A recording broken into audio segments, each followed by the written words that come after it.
চামড়া শিল্প নিয়ে সরকারের অবহেলা ও অব্যবস্থাপনার জন্য আমরা উদ্বিগ্ন। সিলেট বিভাগীয় কওমি মাদ্রাসা সংরক্ষণ পরিষদ।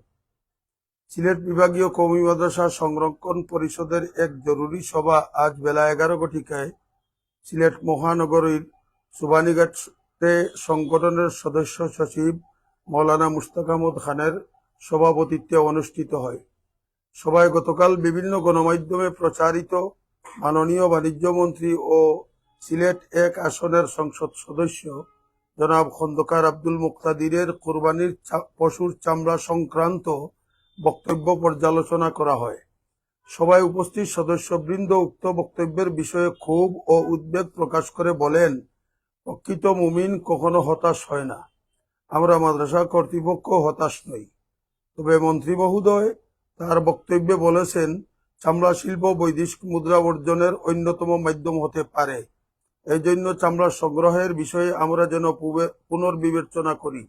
কিন্তু প্রশ্ন হচ্ছে, কোরবানির চামড়া বিক্রি বা দান করা হলে তার একমাত্র হকদার গরিব জনগোষ্ঠী। গরিবদের এই হক এবং দেশীয় এই বাণিজ্যকে মূল্যায়ন ও টিকিয়ে রাখতে সরকারের কি উদ্যোগ রয়েছে তা তিনি স্পষ্ট করেননি।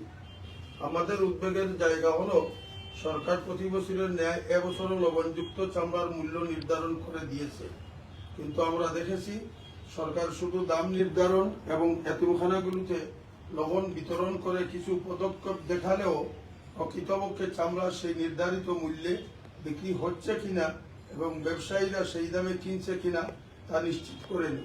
শুধু দায় এড়াতে মূল্য বৃদ্ধি ও লবণ গরিব জনগণ ও এতিমখানা কর্তৃপক্ষের সঙ্গে দায়সারা আচরণ করে যাচ্ছে। ঈদের দিনে গরিব ও অসহায় ছাত্রদের দ্বারা সংগৃহীত চামড়া আদৌ বিক্রি হচ্ছে কিনা এবং সরকার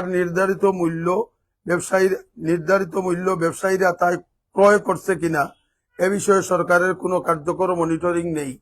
এমনকি চামড়া সংগ্রহের পর বিক্রি না হওয়ায় এতিমখানা কর্তৃপক্ষ যে বিপদের মুখে পড়ে তা দেখার জন্য সরকারি বা বেসরকারি কোনো দায়িত্বশীল ব্যক্তিকেও তখন খুঁজে পাওয়া যায় না। জেনারি নামক মাফিয়া চক্রকে সরকার কোনো জবাবদিহিতার আওতায় আনেন না। এর প্রকৃত কারণ কি তা সরকারের কাছে আমরা জানতে চাই। মন্ত্রী মহোদয় চামড়াকে ক্ষুধা প্রদত্ত নিয়ামত বলে পরোক্ষভাবে মাদ্রাসা কর্তৃপক্ষকে চামড়া সংগ্রহে আরো উৎসাহিত করার চেষ্টা করেছেন, যা আমাদের নজরে এসেছে। আমরা বলতে চাই, আমরা দীর্ঘদিন ধরে এই নিয়ামত সংরক্ষণ, এর মূল্য রক্ষা এবং দেশীয় এই শিল্পকে বাঁচিয়ে রাখতে নিজেদের কষ্ট সহ্য করে কাজ করছি, কিন্তু সরকারের সঠিক উদ্যোগের অভাবে আমরা তা আর রক্ষা করতে পারছি না। কারণ চামড়া সংগ্রহের জন্য মাদ্রাসা খোলা রাখা, বোর্ডিং এর খাবারের ব্যবস্থা সচল রাখা, ঈদের দিনের বিশেষ খাবারের আয়োজন, চামড়া পরিবহনের খরচ সহ নানা ব্যয় মাদ্রাসার নিজস্ব তহবিল থেকে বহন করতে হয়। এসব ব্যয় পুরোপুরি লোকসানে পরিণত হয়। মাদ্রাসা ভেদে এবং খাবারের মান অনুযায়ী একজন ছাত্রের দৈনিক খাদ্য ব্যয় 70 থেকে 100 টাকা। সেই হিসাবে একটি মাদ্রাসায় যদি ছাত্র থাকে, তাহলে ঈদের পূর্বের 5 দিনে কারো প্রায় 1 লাখ টাকা, কারো আরো বেশি ব্যয় হয়। অন্যান্য খরচ বাদ দিলেও দেখা যায় এর ফলে লোকসান ছাড়া আমাদের খাতায় আর কিছুই থাকে না। আমাদের উদ্বেগের বিষয় হলো, সরকার গত বছর থেকে আমাদের মধ্যে লবণ বিতরণ করে লোক দেখানো দায়িত্ব পালন করেছে, অথচ প্রকৃতপক্ষে মাদ্রাসা এতিমখানা ছাত্ররা চামড়ায় লবণ লাগানো ও তা পারে না। শুধু মূল্য নির্ধারণ, লবণ বিতরণ এবং বিবৃতি দিয়েই সরকার মনে করছে এ শিল্পকে বাঁচানো যাবে, কিন্তু মন্ত্রী মহোদয়ের বক্তব্য থেকে স্পষ্ট বোঝা যায় তাদের এ বিষয়ে বাস্তবসম্মত কোনো কার্যকর উদ্যোগ নেই। সংরক্ষণ করা খুবই দুরূহ কাজ এবং অদক্ষ হওয়ার কারণে চামড়া অধিক হারে নষ্ট হয়ে থাকে। চামড়া শিল্পকে বাঁচাতে এবং গরিবের হক নিশ্চিত করতে হলে বাজারে ক্রেতার ও মূল্যের নিশ্চয়তা সহ শক্ত বাজার মনিটরিং এর ব্যবস্থা গ্রহণ করার জন্য আমরা তার দাবি জানাচ্ছি। সভায় উপস্থিত ছিলেন শামীমাবাদ মাদ্রাসার মুহতামিম হযরত মাওলানা সৈয়দ হাফিজ শামীম আহমদ, কাদিরবাজার মাদ্রাসার প্রতিনিধি মাওলানা শিব্বির আহমদ, দরগা মাদ্রাসার প্রতিনিধি মুফতি মৌলানা মুফতি রশিদ আহমদ, দারুসালাম মাদ্রাসার প্রতিনিধি মৌলানা নিয়ামতুল্লাহ খাস কবিরি, সোবানীঘাট মাদ্রাসার মুহতামিম হাফেজ মৌলানা আহমদ কবির আমকুনি প্রমুখ, মুক্তির চক মাদ্রাসার মুহতামিম হজরত মৌলানা মুহিবুর রহমান, রামদা মাদ্রাসার মুহতামিম হজরত মৌলানা ইউসুফ খাদিমানি সাহেব। এখন আপনাদের কোনো প্রশ্ন বুঝার থাকলে বলতে পারেন। আমি একটু জানতে চাই, কওমি মাদ্রাসাগুলো যদি চামড়া সংগ্রহ না করে, সেক্ষেত্রে ব্যবসায়ীরা বলছেন যে বিরাট একটা সংকটের মুখে পড়বেন তারা। যদি আপনারা বুঝতে পারছেন যে বিপুল সংখ্যক জনবল দরকার, সেটি আসলে তাদের পক্ষে, এই বিষয়ে কি বলবেন? ব্যবসায়ীরা বলবে, তাদের যদি কোনো সংকটে তারা বলে সেটা তো তাদের ব্যাপার, এটা আমাদের তো কোনো ব্যাপার। এরাই তো সিন্ডিকেট করে আমাদেরকে এরাই বেকার ফেলছে। তারা আমাদেরকে নির্ধারিত মূল্য দিত, তাইলে তো তারাও সংকটে পড়তো না, আমরাও এই পরিস্থিতির শিকার হইতাম না। ব্যবসায়ীরা যদি সংকটে পড়ে আমাদের তো দেখার বিষয় না। আমরা আজকে দীর্ঘ কয়েক বছর যাবৎ সংকটের, এই সংকটের মধ্যে ফেলানোর মূল সরকার চামড়া দাম নির্ধারণ করে দেয়। এই দামেই যদি আমরা চামড়াটা পাইতাম, মানে এর মূল্য পাইতাম, তাইলে তো আজকের এই উদ্যোগ নেওয়ার কোনো প্রয়োজন ছিল না। আপনাদের গত প্রেস মিটিং এর পরে তাদের সাথে কোনো আলোচনা হয়েছে কিনা, বা এখন বর্তমানে আপনারা কি করছেন? না, আমরা এখনো কারোর সাথে আলোচনা হয়নি। সম্প্রতি একটি গণমাধ্যমের খবরে আমরা দেখেছি যে সিলেটের জেলা প্রশাসক বলেছেন যে তিনি তাদের সাথে ব্যবসায়ীর সাথে বসবেন এই সপ্তাহে। এরকম কোনো উদ্যোগ? না, আমরা এখনো কোনো খবর পাই নাই। তখন ওনার পক্ষ থেকে যদি কোনো আহ্বান আমরা পাই, তখন আমরা চিন্তা করে দেখব, আমরা সেই ব্যাপারে চিন্তা করব। গত প্রেস মিটিং এর পর আপনারা বলেছিলেন, যে সিলেট কওমি মাদ্রাসা মানে সিলেট বিভাগের সকল কওমি আলেমদের নিয়ে আপনারা এই উদ্যোগটা নিয়েছেন চামড়া না তোলার জন্য। এখন বর্তমানে কি পরিস্থিতি, বাংলাদেশের অন্যান্য জেলাতে কি কথা হয়েছে বা কি পদক্ষেপ নিয়েছেন? এই ব্যাপারে আলহামদুলিল্লাহ আমরা গত মিটিং এ বলছিলাম যে আমরা মাত্র আজান দিলাম, কিন্তু আমরা এখন দেখছি ঢাকার থেকে, আপনারাও দেখছেন মিডিয়ার মাধ্যমে, নোয়াখালীর থেকে, চিটাগাং থেকে আমাদের এই উদ্যোগকে সবাই সাধুবাদ জানাইছে এবং ধন্যবাদ জানাইছে আমাদেরকে।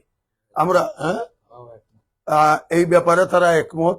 আমরা আশা করি আমাদের এই উদ্যোগের কারণে বাকি আলেম ওলামারা সবাই আমাদেরকে ধন্যবাদও দিবে এবং উদ্যোগও নেবে।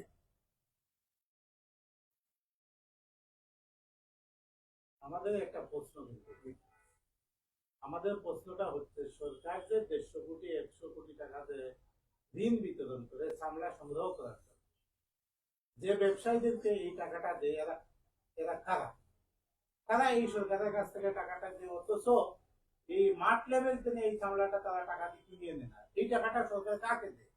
এটা আমাদের প্রশ্ন।